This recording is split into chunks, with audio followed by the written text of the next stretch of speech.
जी अस्सलाम वालेकुम। प्रोग्राम में आज दो तीन मुद्दात के हवाले से बात करेंगे। कुछ सियासी टॉपिक्स हैं जिन पे आज बात करेंगे। सबसे पहले नवाज शरीफ की हिफाजती ज़मानत के लिए दरख्वास्तें इस्लामाबाद हाई कोर्ट में दायर हो गईं और आज ही दरख्वास्त समाअत के लिए मुकर्रर भी हो गई। Chief justice Islamabad high court Aamir Farooq साहब और जस्टिस मियां गुल हसन औरंगजेब उन्होंने दरख्वास्तों की समाअत की और इसकी समाअत अब कल तक के लिए मुलतवी हो गई है। और ऐसे वक्त में कि जब नवाज शरीफ की वापसी में अब सिर्फ 2 दिन बाकी बच गए हैं। सो क्या कल तक नवाज शरीफ को रिलीफ मिल सकता है? क्या उनको हिफाजती ज़मानत मिल सकती है? नैब से सवाल किया आज इस्लामाबाद हाई कोर्ट ने। नैब ने कहा कि अगर मुजरिम वापस आना चाहता है पाकिस्तान तो नैब को कोई एतराज़ नहीं है। जिस पे जस्टिस साहब ने कहा कि कल को आप ये भी कह देंगे कि जी केस ही सज़ा ही मुअत्तल कर दें, नैब को इस पर भी कोई एतराज़ नहीं है। नैब ने कहा कि वो बात की बात है, उस पर जब आप जिरह करेंगे, जब आप केस को आगे बढ़ाएंगे तो फिर नैब अपना मौक़िफ़ इस हवाले से पेश करेगी। नवाज शरीफ के वकील अमजद परवेज़ एडवोकेट उन्होंने चेयरमैन PTI के केस का भी हवाला दिया और सज़ा मुअत्तली की दरख्वास्त की, ज़मानत की मंजूरी की दरख्वास्त की और चेयरमैन PTI के तोशाखाना केस का रेफरेंस देते हुए नवाज शरीफ का केस बिल्ड करने की कोशिश की। समाअत अब कल तक के लिए मुलतवी हो गई है और जो दरख्वास्त में कहा गया कि नवाज शरीफ अदालत के सामने सरेंडर करना चाहते हैं, इसलिए उनकी हिफाजती ज़मानत मंजूर की जाए और नवाज शरीफ केसेस का सामना करना चाहते हैं, इसलिए अदालत तक पहुँचने के लिए गिरफ्तारी से रोका जाए। अल अजीज़िया और एवनफील्ड केस में इस्लामाबाद हाई कोर्ट ने नैब को नोटिस जारी करते हुए समाअत कल तक के लिए मुलतवी की है। जबकि तोशाखाना केस में भी नवाज शरीफ ने हिफाजती ज़मानत की दरख्वास्त एहतसाब अदालत में दायर कर दी। और यहाँ पर ये याद रहे, इसको ज़रूर पॉइंट आउट करना ज़रूरी है कि तोशाखाना केस में इस्लामाबाद की एहतसाब अदालत ने नवाज शरीफ को इश्तिहारी करार दे रखा है और नवाज शरीफ ने एहतसाब अदालत में जो दरख्वास्त दायर की है उसमें दायमी वारंट को 24 अक्टूबर तक मुअत्तल करने की दरख्वास्त की है। क्या नवाज शरीफ को हिफाजती ज़मानत मिल सकेगी या नहीं मिल सकेगी, वो भी ऐसे वक्त में कि जब उनकी पाकिस्तान वापसी में सिर्फ 2 दिन रह गए हैं? ये एक अहम सवाल है। बिलावल भुट्टो जरदारी उन्होंने नवाज शरीफ का नाम लिए बगैर आज शदीद तीरंदाजी की है, शदीद तनकीद की है। बिलावल कहते हैं कि सिलेक्शन की सियासत को रोका जाना चाहिए और सिलेक्शन की सियासत ने पाकिस्तान को बहुत नुकसान पहुंचाया है। बिलावल ये भी कहते हैं कि जो शख्स माजी में रह रहा हो वो पाकिस्तान को आगे लेके नहीं चल सकता। पाकिस्तान को एक नई क़यादत की ज़रूरत है और नई सोच की ज़रूरत है। बिलावल भुट्टो ने याद दिलवाया कि किस तरह से 2018 के इलेक्शन में पाकिस्तान तहरीक इंसाफ को सिलेक्ट करके आगे लाया गया, लेकिन उन्होंने ये भी कहा कि अब हम इंतकाम पे यकीन नहीं रखते, हम मुफाहिमत के साथ आगे बढ़ना चाहते हैं। माजी में जो हुआ सो हुआ, उसको भुला दिया जाए और अब आगे बढ़ा जाए। यानी कि जो नवाज शरीफ का एहतसाब का बयानिया था, जर्नैलों का, साबिक जर्नैलों का एहतसाब का बयानिया, साबिक जजों का एहतसाब का बयानिया, बिलावल भुट्टो उससे एक डिफरेंट लाइन ले रहे हैं, एक डिफरेंट अप्रोच ले रहे हैं और कह रहे हैं कि माजी में जो हुआ सो हुआ, उसको भुला दिया जाए, आगे बढ़ा जाए, मुफाहिमत के साथ आगे बढ़ा जाए। यानी कि बिलावल भुट्टो जरदारी एक तरह से पाकिस्तान पीपल्स पार्टी को और अपने आप को एक नए मुतबादिल के तौर पे पेश भी कर रहे हैं और ये बावर भी करवा रहे हैं कि जो लोग माजी में रह रहे हों या जो लोग अभी भी इंतकाम चाहते हैं, मुखालिफत चाहते हैं, उनके साथ पाकिस्तान आगे नहीं चल सकता। सिलेक्शन की बात बिलावल भुट्टो जरदारी ने एक बार फिर की है। क्या इसका इशारा बिलावल भुट्टो का नाम लिए बगैर नवाज शरीफ के हवाले से है? ये वो मामलात हैं जिन पे आज हम प्रोग्राम में बात करेंगे। इसके अलावा चेयरमैन PTI की बात की जाए तो पाकिस्तान तहरीक इंसाफ एक बार फिर मुज़ाकरात की हामी नज़र आती है, लेकिन मुज़ाकरात अब किसके साथ करना चाहती है? निगरान हुकूमत के साथ करना चाहती है, एस्टैब्लिशमेंट के साथ करना चाहती है, किसके साथ और आखिर क्यों?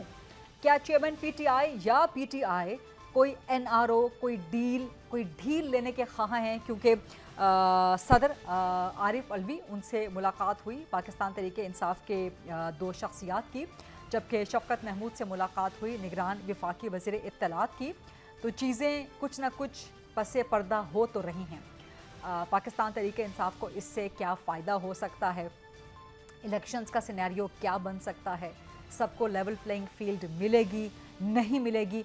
ये वो सारे मामलात हैं जिन पे आज हम प्रोग्राम में डिबेट करेंगे, क्वेश्चन आंसर जनरेट करेंगे। प्रोग्राम के फ्लोर को डिबेट, डिस्कशन, सवाल जवाब के लिए ओपन करते हैं। सबसे पहले पाकिस्तान पीपल्स पार्टी से सीनियर मरकज़ी सरकर्दा रहनुमा बड़ी मोतबर शख्सियत मेरे साथ मौजूद हैं। सेंटर हैं ताज हैदर साहब, वो ज्वाइन कर रहे हैं। मुस्लिम लीग नून से मरकज़ी सरकर्दा रहनुमा हैं, बड़ी ज़बरदस्त तर्जुमान हैं माइज़ा हमीद साहिबा, वो मुझे ज्वाइन कर रही हैं। और पाकिस्तान तहरीक इंसाफ की नुमाइंदगी कर रहे हैं, चेयरमैन PTI की नुमाइंदगी कर रहे हैं बैरिस्टर गौहर खान साहब, जो कि मुल्क के मशहूर व मारूफ वकील भी हैं और कानूनी उमूर भी देख रहे हैं, ना सिर्फ पाकिस्तान तहरीक इंसाफ के बल्कि चेयरमैन PTI के। माइज़ा हमीद साहब, सवाल मुझे आपसे करना था क्योंकि नवाज शरीफ की हिफाजती ज़मानत, लेकिन सेंटर ताज हैदर साहब से मैं सवाल का आगाज़ करना चाहूँगी। बिलावल भुट्टो ने नवाज शरीफ का नाम लिए बगैर बड़ी अहम बातें की हैं कि जो लोग माजी में रह रहे हों, जो शख्स माजी में रह रहा हो, वो पाकिस्तान को आगे लेके नहीं चल सकता। और ये भी कहा कि सिलेक्शन की सियासत अब ख़त्म हो जानी चाहिए। यानी कि बिलावल एक दफ़ा बावर करवा रहे हैं कि इस दफ़ा भी कोई सिलेक्शन होने जा रही है। नहीं, जाहिर है कि बहुत पहले से फेवर किया जा रहा है और हम समझाते रहे हैं कि ऐसा ना किया जाए, मरदमशुमारी के दौर से लेके जी। और कोई फेवर किसको किया जा रहा है? नून लीग को फेवर किया जा रहा है? जी हाँ, मतलब एहसन इकबाल साहब मरदमशुमारी करा रहे थे, सेक्रेटरी जनरल साहब, और उसके अंदर जिस किस्म की तखफीफ की गई है, अंडर काउंटिंग जिस किस्म की आबादी में की गई है, ख़ास तौर से सिंध की आबादी, जैसे कौन फेवर कर रहा है मुस्लिम लीग नून को? कौन फेवर कर रहा है मुस्लिम लीग नून? कोई तो फेवर कर रहा है ना। उस कोई ना कोई का नाम तो कुछ ना कुछ मतलब तो होगा ना। देखिए ना, हमारा एक पुराना एक मौक़िफ़ है कि एस्टेब्लिशमेंट को सियासत में दखलंदाजी नहीं करनी चाहिए। ठीक। लेकिन अगर ये कहा जाए कि जनाब सीटों के अंदर तबादला, कोई तब्दीली नहीं की जाएगी और वही सीटें होंगी, और फिर आदाद शुमार को CCI के अंदर भी बदला जाए, और पहले तो ये कि 3 करोड़ आबादी कम कर दी, अब अगर आप आबादी कम करते हैं कहीं की तो वहाँ की सीटें कम होती हैं, और वो जो एक पार्टी को एज हासिल है कि जनाब पंजाब जो जीत गया वो पाकिस्तान जीत गया, वो चीज़ ख़त्म हो जाती है, क्योंकि दूसरे सूबों की सीटें जो हैं वो बढ़ती हैं और दूसरे सूबे भी फेडरेशन का अपने आप को इसी तरीके से हिस्सा समझते हैं कि जैसे फिर एक जो प्रॉब्लम आती है वो सबसे बड़ी फेडरल ट्रांसफ़र्स की है कि कोई 500 बिलियन का सिर्फ इसी वक्त लॉस हो रहा है, जबकि सिंध तबाह बर्बाद हो चुका है जी। हमें 2 मिलियन घर बनाने हैं, हम 3 महीने में सिर्फ 50,000 घर बना पाए हैं। हमें 21 लाख घरों पे सोलर पैनल्स लगानी है, हम सिर्फ 2 लाख घरों पे लगा चुके हैं। तो हमें जो भी हमारे फ़ंड बनते हैं हमारी आबादी के मुनासबत से, वो अगर नहीं मिलते तो हम जो गरीबों के लिए काम करना है हम उसको नहीं कर सकेंगे, और जो डैमेज हमें हुई है उसको नहीं। अब ये हुआ, फिर उसके बाद अब ये आ गई जो हल्का बंदी, उस हल्का बंदी को किस तरीके से किया गया है, यानी जो सबसे ज़्यादा आबादी के हलके हैं उनमें और सबसे कम आबादी के हलकों में 1 और 3 का फ़र्क है, या ये कि कहीं पे वोटर्स की तादाद आबादी का 20-22% है और कहीं वोटर्स की तादाद जो है वो 75% और 77% है।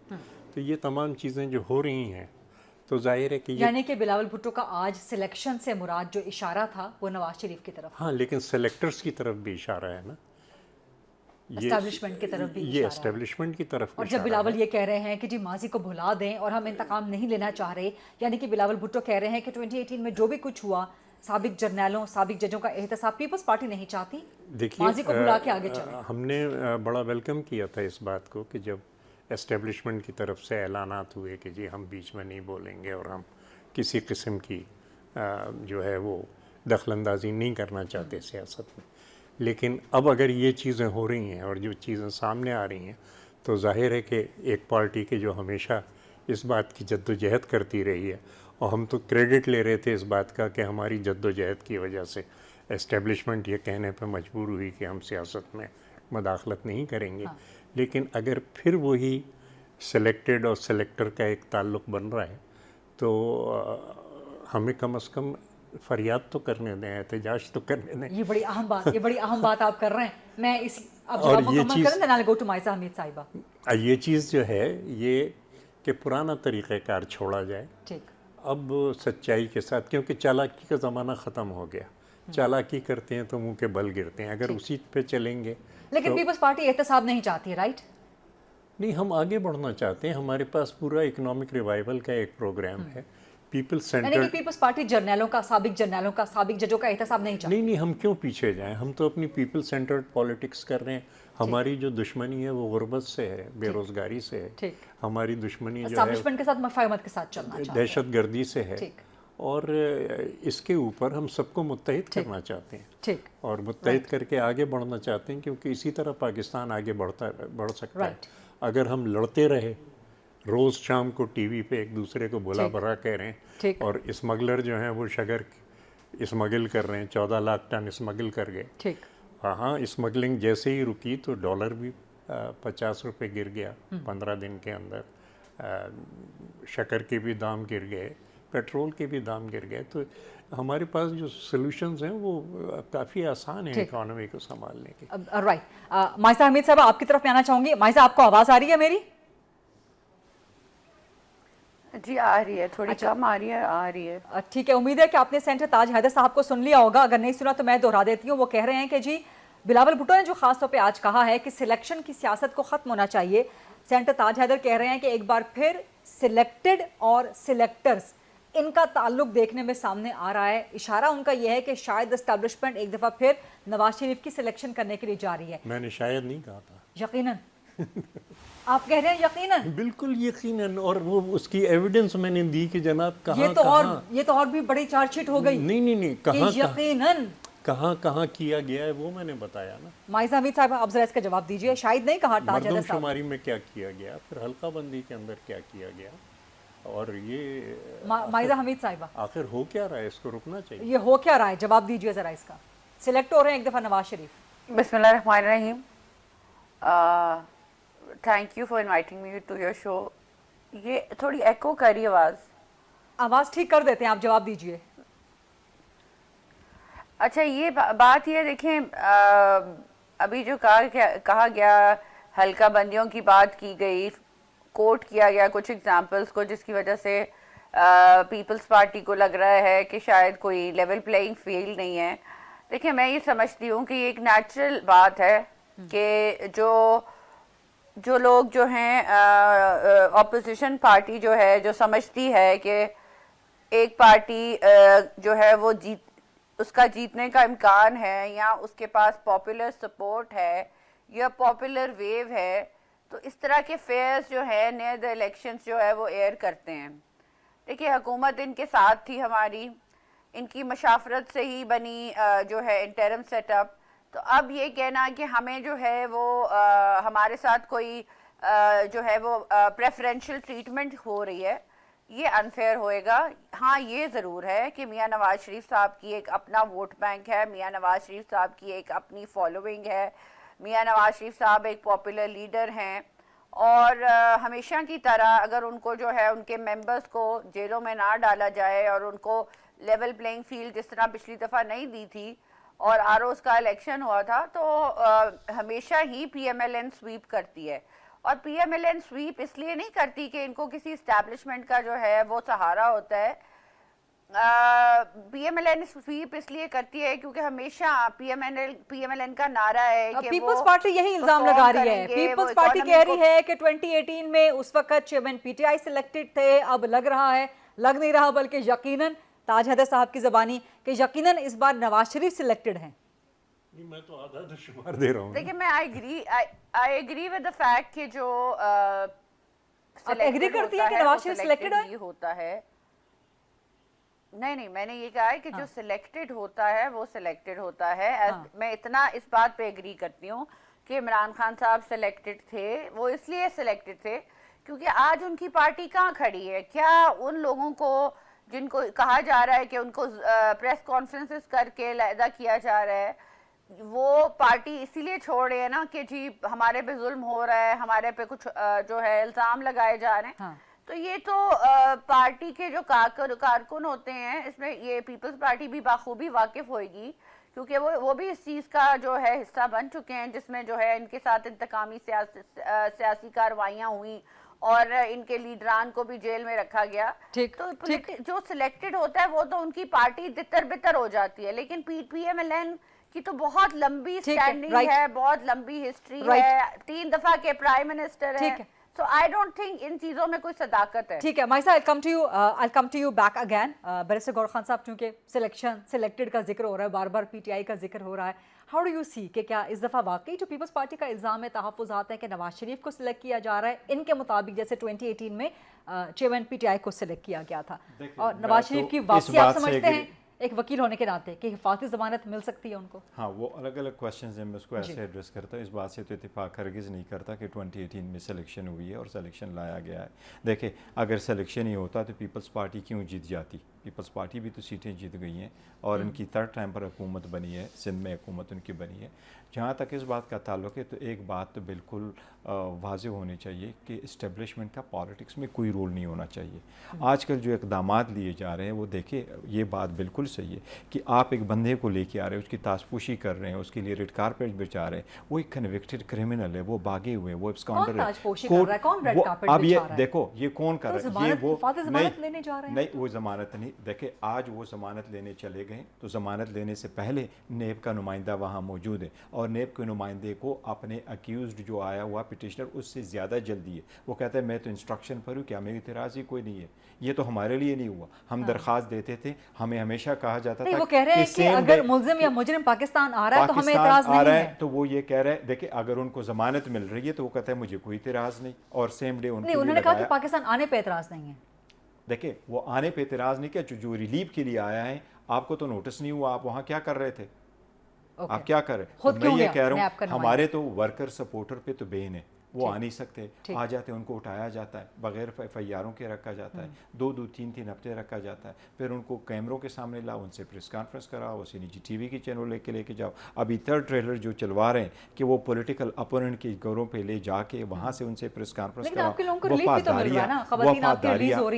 देखिए, कोई रिलीज नहीं हुई। आज सिर्फ खदीजा शाह को बेल मिली है, वो निकलती है नहीं निकलती, इट्स अनदर स्टोरी। लेकिन अगर आप उनको देखें, हम तो चाह रहे पहले दिन से कि इंक्वायरी हो, इन्वेस्टिगेशन हो, प्रॉपर हो, और इसमें अगर पीटीआई को देखें तो आइसोलेट करे। एक तरफ आपको इस वक्त नज़र आ रहा है शहबाज शरीफ प्रेस कॉन्फ्रेंस से भी कर रहा है, न्यूज़ भी कर रहा है, रैली भी कर रहा है, जलसे भी कर रहा है, हमज़ा भी कर रहा है, मरियम भी कर रही है। हमारे वर्कर सपोर्टरों को कोई इजाज़त नहीं। हमने एप्लीकेशन दे दी, बनों में हमें नहीं मिला, करक में नहीं मिला, मर्दान में नहीं। मर्दान में वर्कर ने कन्वेंशन की, 86 बंदों के खिलाफ पर्चा हुआ, एएनपी ने जलसा किया और उनके लिए सिक्योरिटी भी प्रोवाइड की। माजरत, आपको इंटरजेक्ट करने के लिए ब्रेक का वक्त हो गया लाइव प्रोग्राम में, वापस आपकी तरफ से आऊंगी। Let's take a short quick break, वापस आते हैं, बैरिस्टर गौहर खान साहब का जवाब कंप्लीट लेते हैं। सेंटर ताज हैदर साहब, माइसा हमीद साहब भी मौजूद हैं, स्टे विद अस। जी, welcome back after the break. Barrister Gauhar Khan साहब, आपका जवाब अभी ड्यू था और सवाल का दूसरा हिस्सा, नवाज शरीफ को हिफाजती ज़मानत मिल सकती है कि नहीं मिल सकती? देखिए, अगर कानून की बात की जाए तो नवाज शरीफ को नहीं मिलनी चाहिए, क्योंकि नवाज शरीफ साहब 2 केसेस में कन्विक्ट हो चुके थे। उनकी अपीलें पेंडिंग थी, अपीलों के दौरान उन्होंने कोशिश की सस्पेंड करने की, वो सस्पेंड हुई नहीं। बीच में मियाँ साहब बाहर चले गए, बाहर जाने का बहाना यही था कि इलाज के लिए जा रहा हूँ, वहाँ इलाज भी नहीं किया, वापस कुछ डॉक्यूमेंट्स भी नहीं मिले, और जब अपीलें फॉर हियरिंग के लिए आई तो वो डिसमिस आप क्लियर है कि कानून में हिफाजती ज़मानत की कोई गुंजाइश नहीं है? कानून में हिफाजती ज़मानत की गुंजाइश है, लेकिन वो गुंजाइश होती उन लोगों के लिए जो आके अदालत के सामने ये बयान दे कि आप मुझे प्रोटेक्शन दे, पुलिस, FIA, डायरेक्टर नेब से, क्योंकि मैंने अदालत जाना। ये अदालत वाला केस नहीं है, अदालत से उसकी बात ख़त्म हो चुकी है, वो तो कन्विक्टेड है by law, he is suppose straight away to go to jail. अब इस वक्त ये ज़रूर है कि उसके लिए ये ऐसे मौके प्रोवाइड किए जाने ताकि ना वो अरेस्ट हो सके, ना वो उसको ज़मानत भी मिल सके। नहीं, लेकिन इस्लामाबाद हाई कोर्ट कानून से बाहर तो नहीं जा सकती। देखिए, कानून से नहीं जा सकती, लेकिन अगर नेब का नुमाइंदा खुद आता है, अभी जब हम ये बात कर रहे थे कि ये सिर्फ इस्टेब्लिशमेंट का, तो मैं इसके साथ ये चीज़ करूँगा कि सिर्फ इस्टेब्लिशमेंट नहीं है जो हम उनको ब्लेम करें। जितनी भी इदारे जो आईनी कानूनी तौर पर हम सारे समझते हैं कि वो इंडिपेंडेंट है, जिस तरह नेब हो गया, FIA हो गया, जिस तरह इलेक्शन कमीशन हो गया, उन्होंने ये भी देखना है कि वो अपना रोल प्ले करे। नेब एक फेडरल इदारा है, चाहे मियाँ साहब लाहौर आ जाए, चाहे वो इस्लामाबाद आ जाए, मियाँ साहब की वापस तो वो इस्लामाबाद आ रहे और फिर जाएंगे। तो आप कह रहे हैं कि कल नैब को क्या कहना चाहिए जवाब में? नैब को ये चाहिए कि नहीं, वो एब्सकॉन्डर है और एब्सकॉन्डर की जो सज़ा मुकर्रर है उसके हिसाब से होगा, और एब्सकॉन्डर को कभी बेल नहीं मिला करती, he is supposed to go straight to the jail. Okay, Maiza Hamid साहिबा, आपने सुन लिया बैरिस्टर गौहर खान साहब का, वो कह रहे हैं कि जी इस केस में हिफाजती ज़मानत नहीं मिल सकती और इमीडिएटली अरेस्ट होना होगा नवाज शरीफ को पाकिस्तान वापसी में। देखिए गरीदा, ये तो किसी की ख्वाहिश पे नहीं होगा कि वो एक्सेप्ट होएगी कि नहीं होएगी, जो हिफाजती ज़मानत है वो तो जो है कोर्ट की जुरिस्डिक्शन है, कोर्ट अगर अलाउ करता है तो उनको मिल जाएगी। अगर मैं ये कहूँ कि गलत केसेस में उनको डाला गया, गलत केसेस में उनको कन्विक्ट किया गया, ये अब चीज़ें जो हैं डिबेटेबल हैं। वही नैब जो है ये कह रही नहीं, है वो जो भी मामला कि है जो आपके नजदीक केसेस नैब गलत थे वो तो अदालतों में सामना करेंगे ना। इस वक्त तो मामला है कि पाकिस्तान वापस आएंगे तो मीनार पाकिस्तान जाएंगे या जेल में जाएंगे। आप लोग मीनार पाकिस्तान लेके जाना चाहते हैं, पीटीआई पीपल्स पार्टी कहती है कि उनको जेल जाना चाहिए इमीडिएटली, अपनी सजा मुअत्तल करवाएं और उसके बाद फिर जहां जल्द से करने करने। देखें, जो लॉ की बात कर रहा है, जो कानून की बात कर रहा है, को आइन की बात कर रहा है, ये सारा कुछ जो है मियां नवाज शरीफ साहब फेस करते रहे हैं अपनी बेटी के साथ। 300 जो हेयरिंग्स थी नैब कोर्ट में वो मियां नवाज शरीफ साहब ने ही की थी। उस वक्त तो किसी ने नहीं कहा कि इनको जो है इनके साथ ज्यादती हो रही है, उस वक्त तो सारे खामोश थे। अब बात यह है कि मियां साहब कानून और आइन का हमेशा की तरह पासदारी करने को तैयार हैं, पर अगर उनको फॉर हेल्थ रीजन हिफाजती जमानत दी जा रही है या अलाउ करता है कोर्ट, तो आई थिंक ये जस्टिफाइबल है। और वो कोर्ट के उसके बाद जो है अपने सारे कानूनी जो उनके मुरहाकात हैं, इश्यूज हैं, उनको they will be settled in court afterwards. जब वो मीनार पाकिस्तान से निकलेंगे तो उसके बाद भी ये चीज़ें जो हैं उनको वो फेस करनी पड़ेंगी। तो मीनार पाकिस्तान पे उनका आना जो है वो हमारे मुखालफीन के लिए खौफ का और जो है डर का मसला क्यों बना हुआ है। अब मैं इसका एक गरीदा एक जिक्र करता हूँ। And it is not, I'm sorry, let me just complete. It's not like कि पहली दफ़ा हिफाजती जो है ज़मानत मिल रही है। हिफाजती ज़मानत पहले भी मिली है मियाँ साहब को, ये तो पहली दफ़ा नहीं हुआ कि हिफाजती ज़मानत उनको पहली दफ़ा मिल रही है। और कोर्ट अगर कह रहा है तो आप लोग कोर्ट की बात जो है उसकी तो पासदारी रखेंगे कि आप उसको भी कहेंगे जी ये इसके पीछे भी कुछ और है। जी गौर खान साहब, देखिए मैं उसका सिर्फ एक सप्लीमेंट्री से जवाब ये दूंगा कि ये डील का हिस्सा और डील ही की तरह से यार है। अगर इनको थोड़ा भी शक होता तो कोई भी इनको एडवाइस करता तो इनके लॉयर खुद कहते कि पहले हम अप्लाई करते हैं हाई कोर्ट के लिए, हाई कोर्ट में आप अपना दे दें, पहले इसे कि आप लंदन छोड़ दें, हम जाके हाई कोर्ट से इजाज़त लें। अगर हाई कोर्ट हमें टाइम वो नहीं देता तो then we have to have a right of appeal to go to the Supreme Court. तो इसलिए हमारे पास कोई टाइम क्वेश्चन होना चाहिए। डील जिसके साथ भी है, जो लोग उनको लेके आ रहे हो दुनिया जानती है कौन लेके आ रहे हैं उनको, कौन उनको वेलकम कर रहा है। देखिए कोई जिसके साथ उनकी डील हो रही पूरी दुनिया जानती है। और डील किसके साथ हो रही है, डील का हिस्सा है तो आप कह रहे हैं कि अदालत भी उस डील का हिस्सा है। मैं ये समझता हूं नहीं अदालत नहीं, अदालत डील नहीं, लेकिन अदालत क्या करे, 2 जज साहिबान बैठे हैं, 2 मोहतरम, लेकिन अगर नेब वाली खुद चले जाए हमें इतराज़ नहीं है। अगर इनको यकीन ना होता तो ये पहले हाई कोर्ट में फाइल करते थिंकिंग कि हमारा रिफ्यूज़ हो सकता है, 1 हफ्ता का मार्जिन हमारे पास होना चाहिए ताकि सुप्रीम कोर्ट जाए। ये आखिरी मोमेंट पे आखिरी दिन ये आए हुए, कल लास्ट वर्किंग डे डीबी का, कल लास्ट वर्किंग डे, जुमे वाले दिन डीबी नहीं बैठा करती, कल के लिए 1 दिन के लिए ये अपने पास आए, दे आर डैम श्योर कि कल उनको रिलीफ मिलेगा। ताज हैदर साहब, आप कुछ कमेंट इस पे? नवाज शरीफ की हिफाजती ज़मानत मिल सकती है, मिलनी चाहिए, और अगर मिल जाती है तो पीपल्स पार्टी क्या कहेगी? देखिए हम तो इस केस में पार्टी नहीं है जी, और केस भी ज़ेर समाअत है, और अगर हम पार्टी होते भी तो फारूक नायक साहब इस पर बात कर रहे होते या दीगर जो हमारे सीनियर वकला हैं वो इस पर बात कर रहे हैं। मिलनी चाहिए हिफाजती ज़मानत नवाज शरीफ। मैं एक सियासी कारकुन हूँ और मुझे सिर्फ इतना अर्ज़ करना है कि हम 3 साल से कोशिश कर रहे थे और उनसे कह रहे थे कि जी आप तशरीफ़ लाएँ पाकिस्तान में, और जो हम चला रहे हैं तहरीक आप आएँ और उसमें अपना हिस्सा डालें। शहबाज शरीफ साहब ने माशाल्लाह जो भी थोड़ा बहुत हिस्सा था वो डाला उसके अंदर, और उनके साथ हमारी जो है वो बातचीत काफ़ी आसानी से आगे बढ़ती है। लेकिन ये जो है कि वो आए ही नहीं और अब इस वक्त आ रहे हैं। अच्छा, फिर जेल वो पहले भी जा चुके हैं, बल्कि तशरीफ़ लाए थे, बेगम साहिबा सख्त अलील थी लेकिन उसके बावजूद वो तशरीफ़ लाए और जेल चले गए। इस वक्त जेल जाना तो उनके लिए सियासी तौर पर बड़ा मुफीद साबित होगा। मुझे समझ में नहीं आ रहा कि क्यों इतना वो हो रहा है कि ज़मानत ली जाए और ये वो। इस वक्त जेल जाने से जो लेकिन कम अगर से कम चीज़ है, हिफाजती ज़मानत मिल जाती है तो पीपल्स पार्टी समझेगी कि डील पक्की है, सिलेक्शन पक्की है। देखिए ये आने के बाद डील वील ये तो ये छोटी सी बात है। आने के लिए तो सिर्फ जहाज़ में बैठें और आ जाएं। जाते वक्त कैसे गए थे? जाते वक्त क्या बग़ैर किसी डील के गए थे? क्या वज़ीर आज़म की ये अथॉरिटी थी कि वो दे सकें ये कि साहब आप चले जाएं? जाहिर है कि कुछ पीछे लोग थे कि जिन्होंने ये बात की थी कि अच्छा भाई इनको जाने दें, जिसके बाद वो तमाम प्रोसीजर हुए।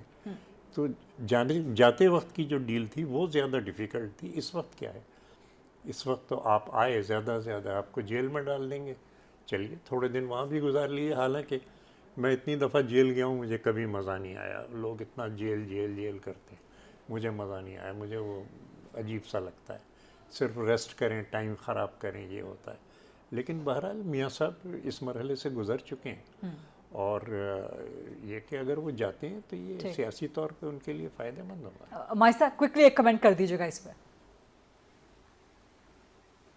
आई actually want to say that ही बिल्कुल सही बात कर रहे हैं कि मियाँ नवाज शरीफ साहब आते हैं तो वो एक दफ़ा तो पहले मैं रिपीट करूँगी बिकॉज बात ये हो गई कि मियाँ साहब आए, वो अपनी बेटी के साथ आए, उन्होंने जेल को फेस किया उस क्रिटिकल टाइम पे जब इलेक्शन सर पे थे, और वो चीज़ें जो है मेरा ख्याल है मियाँ साहब के लिए मायने नहीं रखती। हाँ ये बात है कि जब वो जाने लगे थे तो ये कह रहे हैं कि जी डील का वो होगा, ये भी एक पार्ट हो सकता है, लेकिन दूसरा पार्ट ये भी था कि वो उनकी सेहत बेहद ख़राब थी। कोर्ट ने अलाउ किया था on the grounds of health कि उनको जो है वो इलाज के लिए बाहर जाना चाहिए, and everybody is witness to that. जो तीसरी बात मैं ये करना चाहती हूँ कि जो डील होती है वो जो दो पार्टीज हो ना, वो they have to be on a similar level.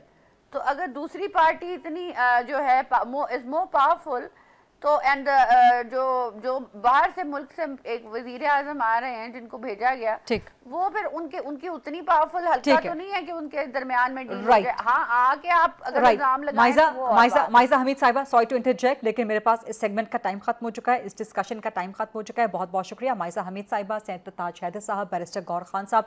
एक छोटी सी ब्रेक लेते हैं, ब्रेक के बाद जब वापस आएंगे तो कुछ एक्सक्लूसिव खबरें आपसे शेयर करेंगे, खासतौर पर पाकिस्तान मुखालिफ दुश्मन अनासिर, रियासत दुश्मन अनासिर, जिसमें आदिल राजा, एक मुबैना यूट्यूबर, एक भगौड़ा, पाकिस्तान से बाहर बैठ के किस तरह पाकिस्तान की रियासत को नुकसान पहुंचाने की मज़मूम हरकतें कर रहा है, और उसका एक मज़ीद एक्सपोज होने वाला है। कुछ अहम तफसीलात आपसे ब्रेक के बाद शेयर करेंगे। जी welcome back after the break. और अब एक एक्सपोज करेंगे हम पाकिस्तान मुखालिफ, पाकिस्तान की रियासत का दुश्मन, मुबैना यूट्यूबर और पाकिस्तान से भगौड़ा आदिल राजा, जो पाकिस्तान से बाहर बैठ के, लंदन में बैठ के पाकिस्तान के मुखालिफ, रियासत के मुखालिफ, इस धरती ने जिसने उसको नाम दिया, पहचान दिया, इस धरती जहाँ पर वो पला बढ़ा, जहाँ पर उसने अपनी ज़िंदगी गुजारी, और उसके बाद कुछ मज़मूम मकासद की खातिर इसी पाकिस्तान के ख़िलाफ़ उसने एक मनफी, बेबुनियाद, झूठा, जहरीला और इंतहाई पस्त किस्म का प्रोपेगेंडा करना शुरू कर दिया। गुज़श्ता साल अप्रैल में जब पीटीआई हुकूमत का खात्मा हुआ, उसके बाद से सोशल मीडिया, ख़ासतौर पे यूट्यूब और ट्विटर पे ये शख्स भगौड़ा आदिल राजा बरतानिया में बैठ के पाकिस्तान और अफवाज पाकिस्तान के ख़िलाफ़ मज़मूम प्रोपेगेंडा करने में मुसलसल मसरूफ़ है। पाकिस्तान मुखालिफ यूट्यूबर आदिल राजा भारत की खुफिया एजेंसी रॉ की एमा पर पाकिस्तान में इंतशार फैलाने की कोशिशों में मसरूफ़ है। इस सिलसिले में गुज़श्ता दिनों भी इसकी कुछ ऑडियोज़ लीक हुई थी मुबैना तौर पे, कि जहां पर ये ऐसे लोगों से राब्ते कर रहा था, ऐसे लोगों से बातें कर रहा था कि जो भारत की एजेंसी रॉ के साथ मुंसलिक हैं, और उसकी एमा पे पाकिस्तान के अंदर इंतशार फैलाने, पाकिस्तान की रियासत के ख़िलाफ़, अफवाज पाकिस्तान के ख़िलाफ़ प्रोपेगेंडा करने की तरगीब देते हैं। उन मुबैना ऑडियो लीक्स में भी आपने सुना कि ये एक शख्स से बात कर रहा था जो कि भारतीय खुफिया एजेंसी रॉ के साथ मुंसलिक है, और एक लॉर्ड रामे का जिक्र किया जा रहा था जिनका ताल्लुक भारत के साथ, भारत की सरकार के साथ, भारत की एजेंसी के साथ, रॉ के साथ किसी से ढका छुपा नहीं है। ये एक्सपोज चंद दिन पहले भी हुआ था, और अब आने वाले दिनों में भी कुछ नए काले करतूत इस पाकिस्तान मुखालिफ यूट्यूबर, मुबैना यूट्यूबर, इस भगौड़े आदिल राजा के कुछ मज़ीद काले करतूत बेनकाब होंगे बहुत जल्द। बहुत जिम्मेदारी के साथ मैं आपको ये खबर दे रही हूँ, और जब वो करतूत बेनकाब होंगे तो पाकिस्तान तहरीक इंसाफ को भी शर्मिंदगी होगी कि किस किस्म के शख्स के पीछे, किस किस्म के जहरीले और पाकिस्तान मुखालिफ शख्स के पीछे पाकिस्तान तहरीक इंसाफ पड़ी रही या उसके पीछे चलती रही और किस तरह उसके प्रोपेगेंडे को आगे फैलाती रही। अभी चंद दिन पहले भी मैंने खबर दी थी कि किस तरह से एक पाकिस्तान मुखालिफ वीलॉग किया, कुछ ट्वीट्स किए, आदिल राजा ने पाकिस्तान से बाहर बैठ के उसको फिर चेयरमैन पीटीआई ने अपने व्हाट्सएप ग्रुप्स में फैलाया और उसके बाद एक पूरी कैंपेन स्टार्ट हो गई पीटीआई के तमाम मरकजी लीडर्स की तरफ से, बिना सोचे बिना समझे या शायद सोचा समझा एक प्लानिंग का मंसूबा था कि जो भारत की एमा पे, रॉ की एमा पे पाकिस्तान के मुखालिफ एक प्रोपेगेंडा, एक इंतशार फैलाने की कोशिश थी। अब भारतीय एजेंसियों की एमा पे ये भगौड़ा आदिल राजा, इसने जो वीलॉग किए, जो ट्वीट्स किए, पीटीआई ने जिस तरह से उसको फैलाया, खुद चेयरमैन पीटीआई ने, अब आने वाले दिनों में जब ये एक्सपोज होगा, मजीद इसके काले करतूत सामने आएंगे तो खुद पीटीआई को भी इसके हवाले से शर्मिंदगी होगी। अब 9 मई को पीटीआई की जानिब से जो मुल्क भर में इंतशार फैलाया गया, उसमें भी इस पाकिस्तान मुखालिफ भगौड़े आदिल राजा की सरगर्मियां सबके सामने उभर के सामने आ गई थी, जिसमें वो सोशल मीडिया के जरिए पीटीआई कारकुनान को अस्करी इदारों पे चढ़ाई की तलकीन करता हुआ नजर आता था। अपने इन्हीं करतूतों की बिना पे आदिल राजा बरतानिया में गिरफ्तार भी हो चुका है और फिर अपने यूट्यूब चैनल पे जो पुरतशद्दुद वाक़यात पे उकसाता है, तो यूट्यूब चैनल पर भी कई बार पाबंदी इसकी लगाई जा चुकी है। बरतानिया से ये शख्स मुसलसल पाक फौज और कौमी इदारों पे भोंडे और गलीज इल्ज़ामात लगाता रहा, लेकिन हर बार इस शख्स को हसीमत उठानी पड़ी और इसके दावे हमेशा झूठे निकलते हैं। जब इन झूठे और बेबुनियाद इल्ज़ामात पे इसकी पकड़ होती है, ख़ासतौर पे जब मुख्तलिफ लोग, जिनमें कुछ साबिक फ़ौजी शख्सियात भी शामिल हैं, वो हतक इज़्ज़त की दरख्वास्तें उन्होंने जब दायर की तो इसकी गिरफ्तारी भी हुई, या माफ़िया भी मांगता रहा, लेकिन इसके मनफी प्रोपेगेंडे का सिलसिला ख़त्म नहीं हो सका। आदिल राजा के, भगौड़े आदिल राजा के इन बेबुनियाद और मज़मूम बयानात पे पीटीआई ने हमेशा इसका साथ दिया, लेकिन इसके बयानात के झूठा साबित होने के बावजूद पीटीआई ने कभी भी बाकायदा तौर पे ना तो इससे लाताल्लुकी का इजहार किया, ना ही इसकी तरदीद की। अभी आने वाले दिनों में ये भगौड़ा, इसके काले करतूत जब मज़ीद बेनकाब होंगे तो खुद पाकिस्तान तहरीक इंसाफ को भी शर्मिंदगी महसूस होगी। यह था आज का प्रोग्राम। देखने का बहुत शुक्रिया। आज टुमारो इंशाल्लाह एट 8 o'clock ऑन GTV। अल्लाह हाफ़िज़।